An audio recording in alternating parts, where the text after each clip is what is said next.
O Ricardo Ventura interpreta gestos, jeitos das pessoas, se elas falam a verdade, se elas falam mentira, como é que elas se comportam. Ele é um campeão de vendas, ele sabe muito sobre seduzir as pessoas para comprarem. Ele tem livros incríveis, um monte, vários deles. E vocês podem achar o Ricardo Ventura no Instagram, no YouTube, em todos os lugares para pesquisar mais sobre ele. Eu hoje vou conversar com ele sobre se é verdade ou se é mentira, a história... quem falou verdade, quem falou mentira? Moro ou Bolsonaro? O Ricardo Ventura é um mestre em persuasão. Ele sabe seduzir bem as pessoas e ele sabe da sedução, por isso que ele vai interpretar se o Moro ou o Bolsonaro, quem falou verdade, os dois falaram verdade, os dois falaram parcialmente a verdade. Não sei, vamos saber agora. O que eu vi nessa análise? É possível você detectar uma mentira, tipo assim, 100%, falo assim, não, esse cara está mentindo e tal. Não, eu não posso falar isso. Em nenhuma parte do mundo, um analista de linguagem não verbal pode ser levado como prova. Não pode. No Brasil, inclusive, o polígrafo, sabe o polígrafo que você põe lá no dedinho e fala assim, e você fica querendo... Aquilo não é considerado como prova. Por quê? Ah, não? Não é considerado como prova. Por quê? Porque existem muitas variações. Por isso que você não pode fazer uma análise estanque. Você não pode chegar e olhar fechar um frame e falar só das microexpressões. Porque eu posso estar com uma pressão, pode estar tendo algo que aconteceu antes daquela situação. Então você, além das expressões, por exemplo, o do Bolsonaro, vamos entrar no Bolsonaro.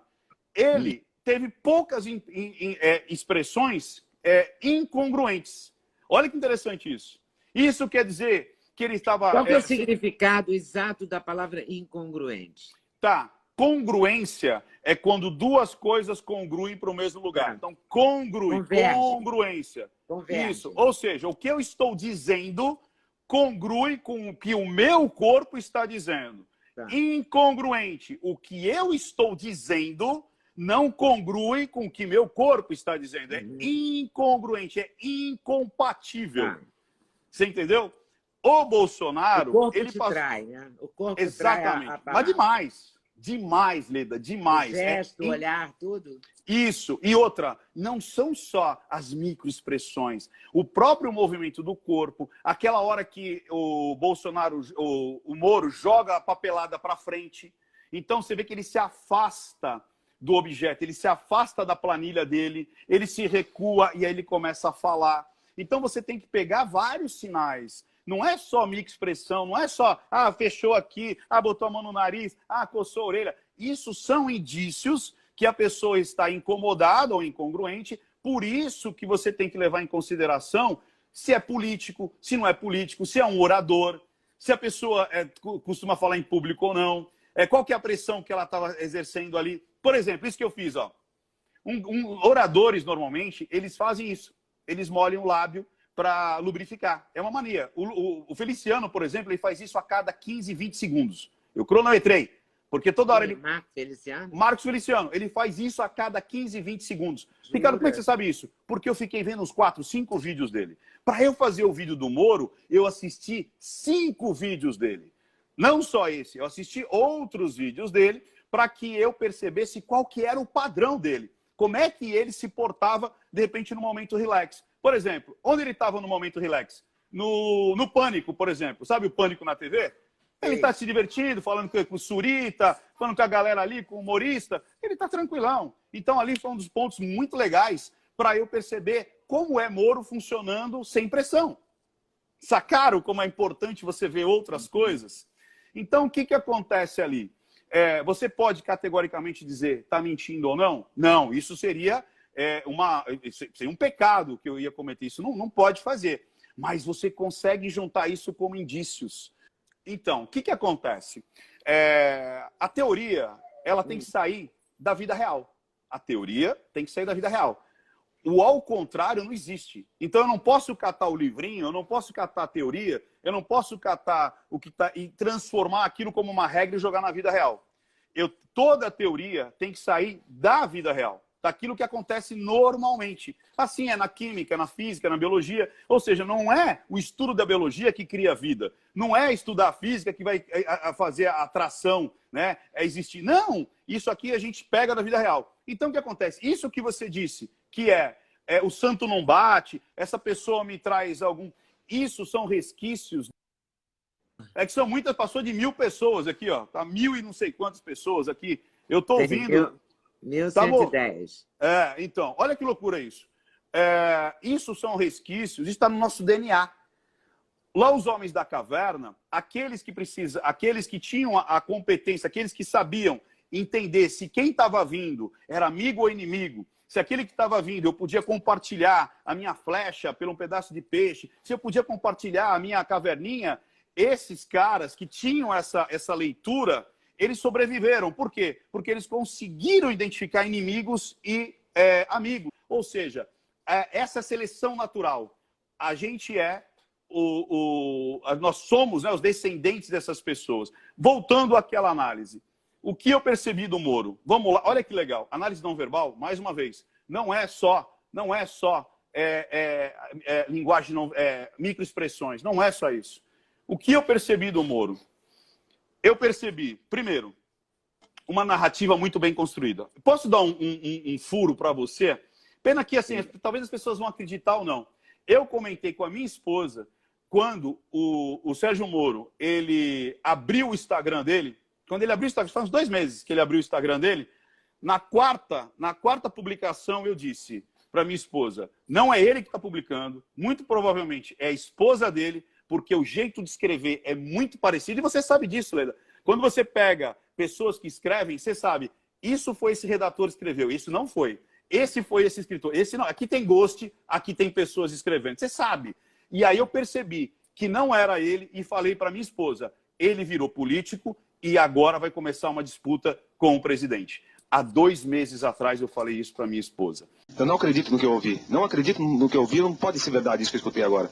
Por quê? Porque você percebeu ele fazendo recorte de jornal, as coisas que aconteceram de bom, onde ele estava botando a mão. Ou seja, ele parou de ser um juiz, parou de ser um ministro e se tornou um político. Nada de mal. Eu posso me tornar um político, eu posso querer me candidatar a presidente, não tem problema nenhum. Mas será que isso foi combinado lá atrás também? Será que eu honrei que eu ia ser um ministro e não um político? Será que eu também não quebrei a minha promessa de ser um cara que ia tomar conta somente das funções de ministro? Para se pensar. E aí, quando eu vi aquela narrativa, eu percebi claramente, e eu dou aula disso, inclusive, eu dou aula de como você construir uma narrativa, um storytelling. Até esse, inclusive, é o meu 3º livro, né? Como manipular e persuadir milhares de pessoas, com Leda Nagli gatíssima aqui atrás, ó. Leda Nagli muito gata aqui atrás.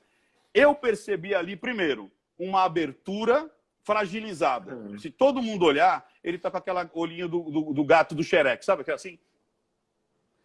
Abertura fragilizada. Isso é fantástico para você pegar o apoio da maioria das pessoas. Por quê? Nós gostamos dos mais fracos. Nós torcemos para os mais fracos. Se eu falar para você, Leda, imagina um jogo de futebol entre Real Madrid da Espanha e Zimbábue. Para quem que você vai torcer? Para o Real Madrid eu vou torcer, porque eu acho o futebol deles muito bom. Muitas pessoas vão torcer para o Eu Zimbábue. adoro futebol, eu sou suspeita. Mas eu acho que muita gente, a grande maioria, vai torcer pelo Zimbábue porque fica são mais fraquinhos, tal, é né? isso aí. Então, quando você abre uma narrativa pedindo perdão, você já começa a abrir o coração das pessoas. Tanto é que primeiro vem... Olha que impressionante isso. Ele vem com a cara de choro, aí depois vem com um lema, que é... Como é que é? Depois eu até falei para minha esposa, eu falei até pro pessoal aqui, eu falei assim, cara... no próprio vídeo eu disse que ele faça a coisa certa. Faça a coisa certa. Antes dele começar a jogar como é que fala? Gente, você vê, eu assisti isso, eu gravei no meu celular, porque eu falei, depois eu quero rever, e não percebi nada disso. Então, veja agora que ele começa assim, ó, olhando de baixo para cima, pedindo submissão, com o olhinho do Shrek. Ele tá suando aqui, ó. Ele tá assim, ó. Aqui, tá suando aqui também. Aí depois o que acontece? Ele vem falar do faça a coisa certa. Aqui na Polícia Federal, nós lançamos o lema, faça a coisa certa, custe o que custar. Aí eu falei, pronto, isso chama pré-persuasão. O que é pré-persuasão? Eu arrumo o meu cenário, eu arrumo a minha plateia para algo que eu vou concluir lá na frente. Quem faz muito bem isso? A Rede Globo faz muito bem isso para vender as novelas. Pode perceber, quando foi falar, por exemplo, lá do Salve Jorge, lembra do Salve Jorge na Capadócia? Claro. O que aconteceu 3 meses antes? O Chapelin falando, vamos ver agora os montes da Capadócia. Vamos ver como o balão voa lá nas casas. Aí daqui a pouco vem uma matéria. Você sabia que em Marrocos as pessoas tingem os seus tecidos? Aí você vai ambientalizando a sua audiência para começar a gostar de ouvir sobre Capadócia, norte da África, a história de São Jorge. Aí daqui a pouco, pum, vem a novela. É o preparando o terreno, né? Exatamente. Fez isso com o Caminho das Índias. A Globo faz isso muito bem. Ela claro. constrói uma narrativa de pré-persuasão muito antes da coisa acontecer. E aí, na narrativa dele, foi extremamente calculada. Tanto foi que ele foi seguindo os bullet points. Ele foi seguindo os marcadores para não se perder. Depois disso, Ele o que olhava vem? de vez em quando para o papel mesmo. Não, total. Né? Ele foi Toda hora seguindo os ele bullet olhava points. pro papel, ele Que é normal. consultava. Só... Aí, vamos lá. Vamos recapitular. Primeiro, carinha de choro. Segundo, o lema que agora ele está lançando, né? Que Faça é... a Como é coisa que... certa. Faça a coisa certa. Depois, os feitos. Aí ele mostrou todos os feitos que ele fez bom. Aí depois, acusação. E depois, termino com as acusações? Não. Termino com o meu currículo. Ou seja, estou desempregado, sou pobre, não sei o que fazer e ainda posso ajudar o Brasil com a Covid. Cara, perfeita narrativa. Ou seja, você fala, cara, esse cara é Deus. E a gente, teve gente que, quando eu vi aquilo, eu bati palma no final. Eu queria dar um beijo nele.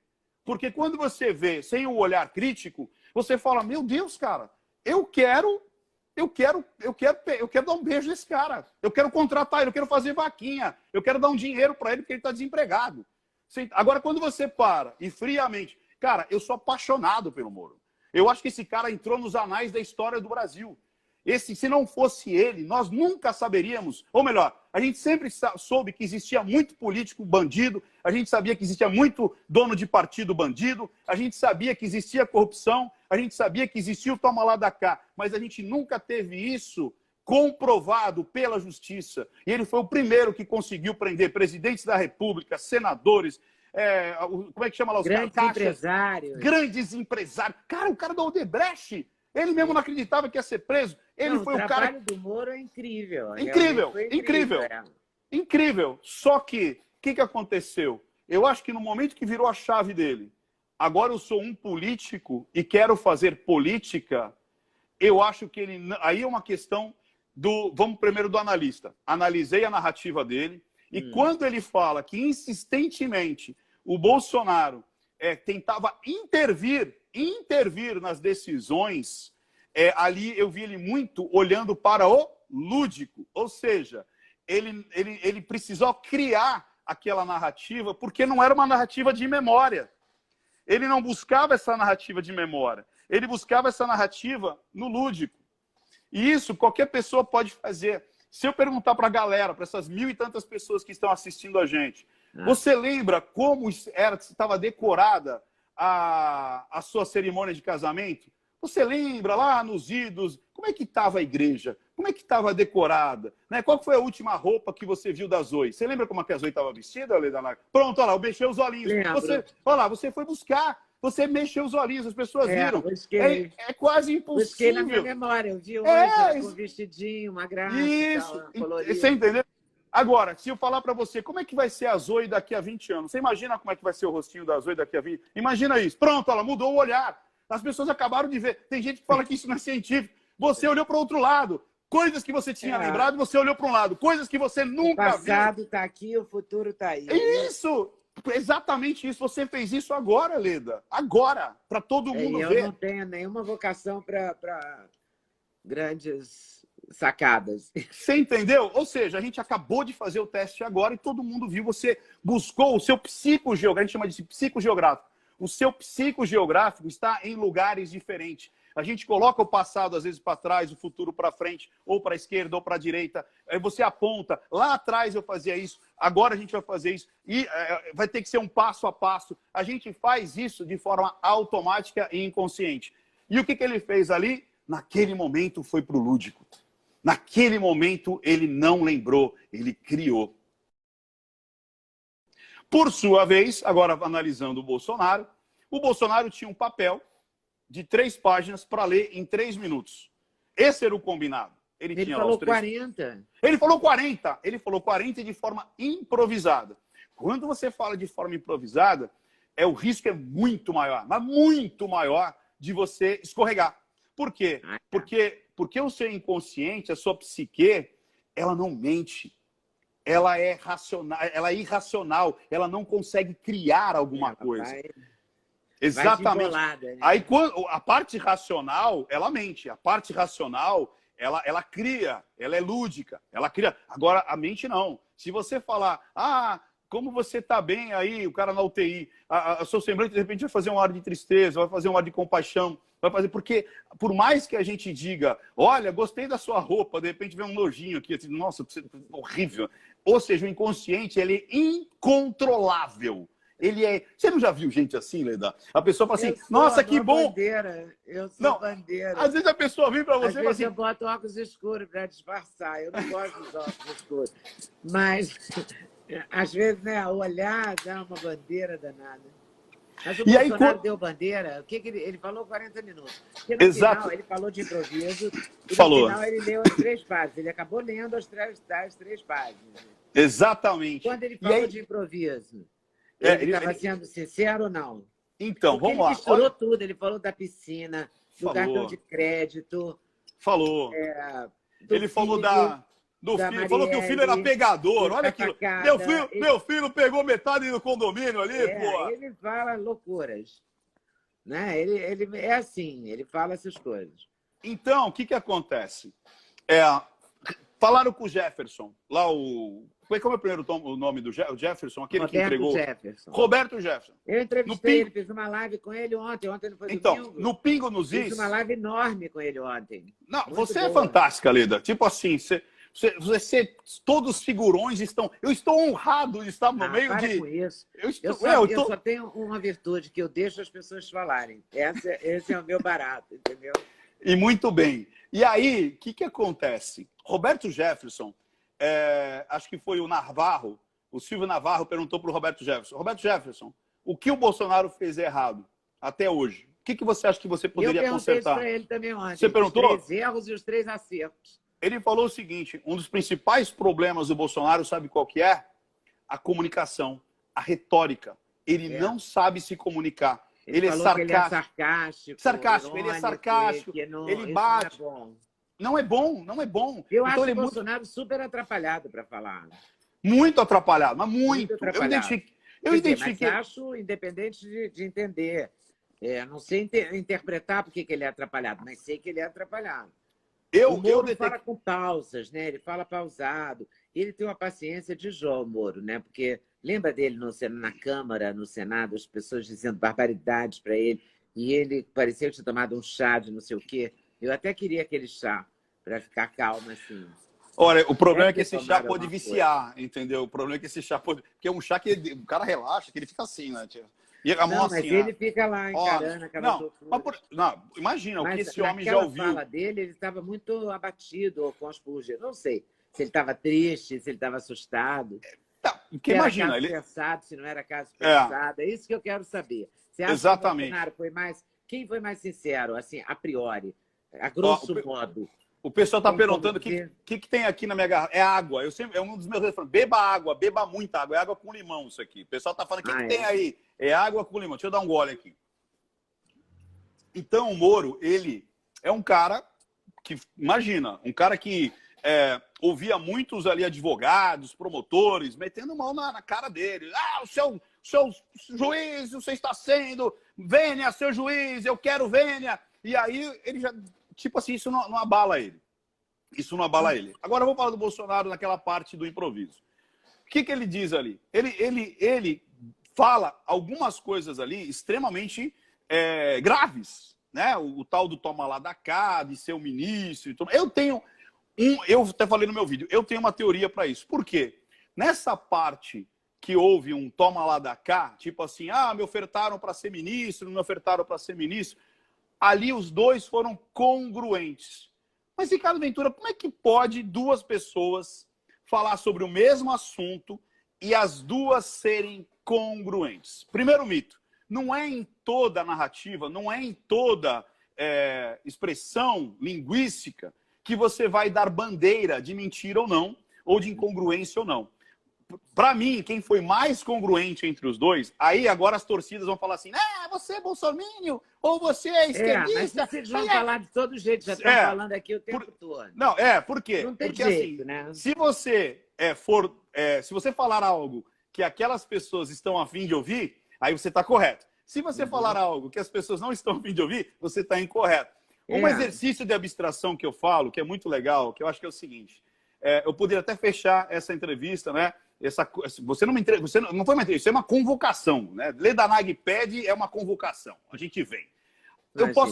Eu posso dizer o seguinte: nós temos que aprender a não ter torcida, mas nós temos que ter o hábito de seguir ou não ideias. Compactue com ideias, não com pessoas. Pessoas falham, ideias, ética, moral, um caminho a seguir, esse não falha. Então, se você é uma pessoa conservadora, siga os parâmetros das pessoas que falam do conservadorismo. Se você é uma pessoa progressista, então siga ideias progressistas. Agora, não seja fã de pessoas, não seja torcida de pessoas, porque pessoas erram, pessoas falham, agora as ideias não. Então é muito importante. Tem gente que fala assim, nossa, fulano virou a casaca. Como assim virou a casaca? Porque ele gostava como é que chama? A Carla Zambelli, agora não gosta mais. Gente, a questão não é a pessoa, mas as ideias que essa pessoa está exprimindo. Então é muito importante você parar com essa torcida e ver se aquela pessoa está sendo congruente com as ideias dela e compactua com as suas ideias. Então para de torcida, para de brigar com os eleitores, brigue com os candidatos. Eu sempre falo isso. Gente, não adianta vocês brigar comigo. Brigue com quem você votou. Eu sei todas as pessoas que eu votei, eu sigo todas as pessoas que eu votei no Twitter e no Instagram, e eu cobro dessas pessoas. Eu não fico brigando com outros eleitores. Eu vou brigar com quem me decepcionou. Eu vou aplaudir quem está fazendo o que eu espero que faça. E a gente não pode parar. Leda, eu vivi para ver isso. Eu acreditava que nunca isso ia acontecer. Eu sempre vi brasileiro discutindo novela e futebol. Depois era novela, futebol e BBB. A gente só via isso. As pessoas só saíam na rua para torcer pelo Brasil, né? O Brasil lá de futebol. Hoje as pessoas saem para buscar os seus direitos. Eu acho isso fantástico. Isso é democracia. Agora, o Bolsonaro, na narrativa dele, eu achei ele extremamente congruente. Congruente com o que ele acredita, congruente com o que ele pensa e congruente com os atos dele. Se você discorda do Bolsonaro, são outros 500. Agora, quando ele mexe no nariz e fala assim, eu nunca quis proteger ninguém lá da minha família, eu não acredito.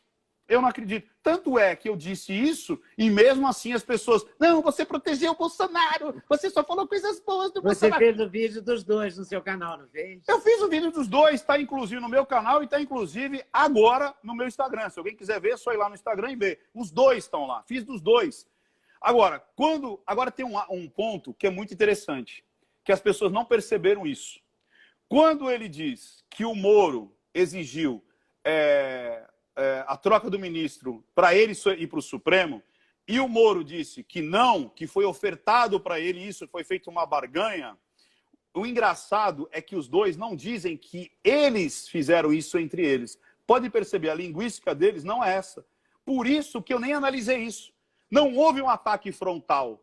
Ele disse que houve essa questão, e esse aqui houve que diz essa questão. O que eu achei que teve aqui no meio? Um corretor. Como é que é isso, Ricardo, um corretor?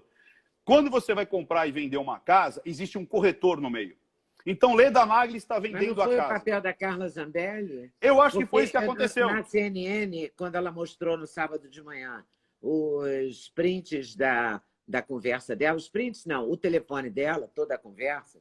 O Moro printou a conversa. E é o momento em que a Carla Zambelli mostra, e eu vi isso, não estou defendendo nem o Moro nem o Bolsonaro, Sim! mas a Carla mostrou e eu vi, não sou cega. Estava lá, ele fotografou, ele printou antes do Bolsonaro ler, antes dela ler, antes da outra pessoa ler, entendeu? Então ele já estava de caso pensado nesse caso. E olha que interessante, vamos lá. Quando você tem um corretor no meio, quando você tem um negociador no meio, olha que interessante. Leda Nagli está vendendo uma casa. Ricardo Ventura vai comprar a casa de Leda Nagli.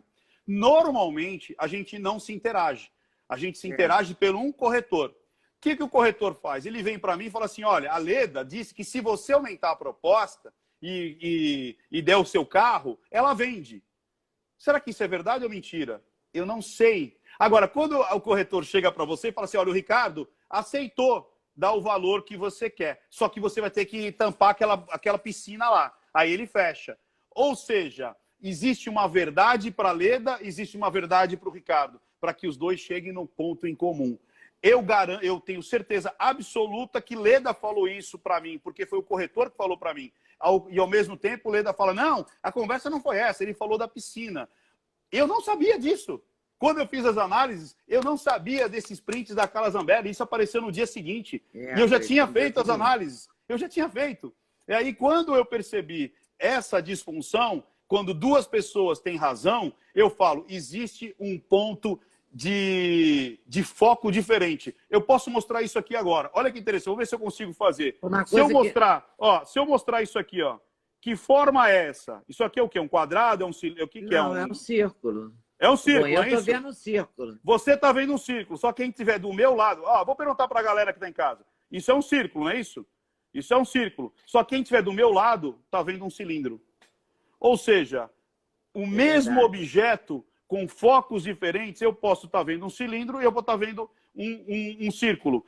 Ou seja, os dois naquele momento, para mim, tinham razão. Eu acho que alguém disse para o Bolsonaro, ele só vai aceitar se chegar no Supremo. O Moro acreditou no quê? Cara, estão te oferecendo o Supremo para você aceitar o Ramagem.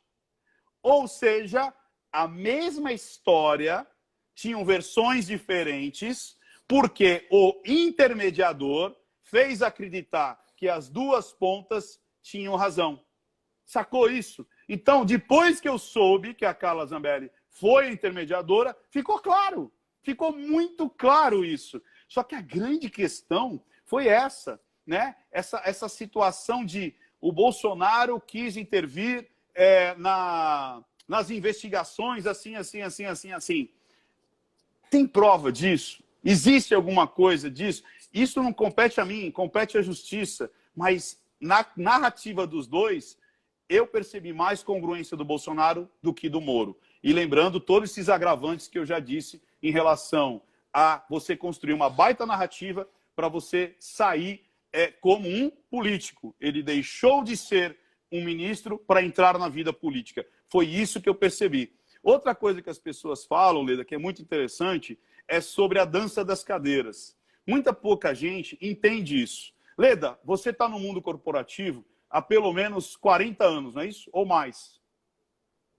Você já trabalhou em jornais, você já trabalhou em revistas, você já trabalhou em muitos lugares, não é isso? Tá, trabalhei em jornal, como é que a pessoa revista, pouco tempo. O meu maior tempo eu trabalhei na TV. Na TV? Eu comecei em jornal, fui para revista e fui para TV. Ou seja, você teve contato com cameraman, caboman, roteirista, diretor... A vida inteira, vida inteira, praticamente. Beleza. 40 anos no mínimo. É isso aí. Vamos lá, você sabe disso. Como que as pessoas são contratadas? Quando a empresa é grande, as pessoas são contratadas pelo currículo dela. Ela chega lá, apresenta o currículo. Você sabe ser um câmera? Não, sei, eu trabalhei aqui, ali. Legal, você é um câmera bacana, show de bola, beleza. Agora, quando ele começa a trabalhar, ele não é mandado embora pelas competências que ele tem. Ele é mandado embora pelos comportamentos que ele tem. No mundo corporativo... Pelas incompetências que ele tem. Ou seja, o cara pode ser um cameraman absurdamente bom, só que ele bebe, só que ele chega atrasado, só que ele é assediador, ele mexe com as meninas. Ou seja, ele pode ter, tecnicamente, todas as competências para ocupar aquele cargo, mas o comportamento dele não é bom. E isso acontece em todo lugar. Eu vi isso aqui agora. Quando as pessoas dizem assim, não, mas ele queria colocar alguém de confiança. É óbvio. Se numa empresa, se você tem 2 faxineiras para trabalhar na sua casa, uma tem um baita de um currículo, mas ninguém conhece ela, a outra tem um currículo mais ou menos, mas foi a sua nora que indicou. Você vai escolher quem? É óbvio. É óbvio. Você vai escolher aquela que às vezes tem menos competência, mas você confia. Você vai sempre contratar uma pessoa que você confia. Mesmo que lá na frente ela te traia. Aí é outra discussão. Mas naquele momento que você vai contratar, você E essa coisa do cargo de confiança também é real. Porque você não vai botar um inimigo, né, no lugar que vai ficar convivendo com você. Só se for muito maluco, né? Muito maluco. E o Brasil é uma grande empresa. Não quer dizer também que você tenha que botar uma pessoa que você vai mandar nela, entendeu? Não é isso que eu estou falando. Exato. É uma pessoa que você confia. Confia. É lógico. Por quê? Porque às vezes você vai compartilhar estratégias, você vai compartilhar coisas que você vai utilizar muitas vezes lá na frente. Aconteceu isso comigo, Leda. Eu tinha uma pessoa de muita confiança, muita confiança. E aí o que ela fez? Quando ela saiu da minha empresa, ela levou todos os meus projetos incubados para outra empresa e lançou tudo em 1 ano. Olha que loucura. E aí eu percebi que essa pessoa não era de tão confiança assim. Olha que interessante isso.